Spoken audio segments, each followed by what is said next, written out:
This bowl literally took me 15 minutes to make, from the broth, the noodles, the topping, everything. Now I've made shoyu ramen in like 36 hours. I've made microwave ramen broth. Now that was actually pretty cool. I've also made creamy tan men ramen. Now that one took 30 minutes, but none of those compare to this rich, creamy ramen broth that takes just 15 minutes start to finish. Should we see if we can film it in 15 minutes? Yeah, let's do it. Start off with some chicken stock, just get that bubbling away, and then this is the secret here, Japanese curry cubes. This is a very common brand you can find in most supermarkets. Now I'm going to use 8 cubes for, I've got around 1 litre of chicken stock.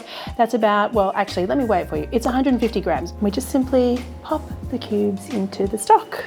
Just stir that in, and as it's heating, it's going to get nice and thick and creamy and lovely. You also want to add in some soy sauce and mirin. That's optional. So mirin is a Japanese sweet cooking wine, and I think it gives a lot of body and a little bit of sweetness to the dish, but you could totally leave it out or just use a bit of apple juice too. Keep stirring, and in just a few minutes, you're going to have this situation.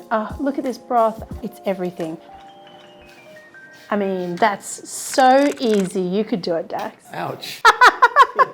Holly, can you pull this dagger out of my back? So easy, Holly could do it. Yeah, she's on the world path. Well, that was really easy though. I was trying to find a way to explain how easy. It's great, it's nice.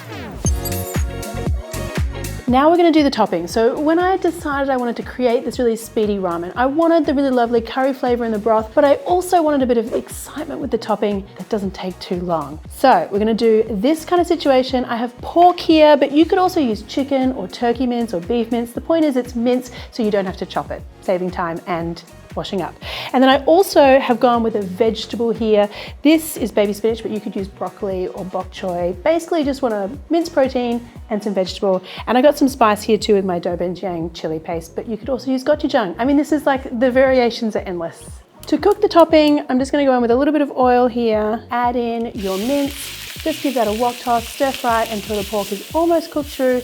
And then I'm gonna add some spice here, also optional, but I'm gonna use dobenjang paste. Mix that around in with the pork, add in your soy sauce, just drizzle that around the side of your wok. That is just good wok technique because the soy sauce just starts bubbling straight away and everything gets all like caramelized. And then add in your greens. Toss all that together and that's your pork topping done.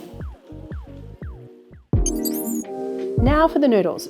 So you have some options here depending on what you can get where you are. So level 1. Dried instant ramen. Just use one of those packs, save the flavoring for later, and you've got yourself some really good ramen noodles. Level number 2 are dried ramen noodles like these, also really good to use. Level 3, in my opinion, kind of like more like the pro level, are these frozen ramen noodles. Now, I love the texture of these. You can find them in a lot of Asian grocery stores, so I'm gonna use these today. Pop them in some boiling water straight from frozen, and they're done in literally like 2 or 3 minutes. Drain them, pop them into your serving bowl, and now we build the bowl.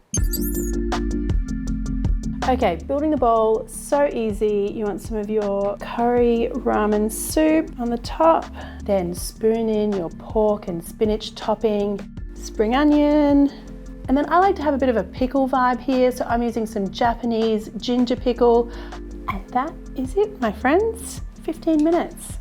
So easy. Look at those noodles. I love how rich and creamy that broth is. I don't think I've ever made anything 15 minutes this tasty. So good.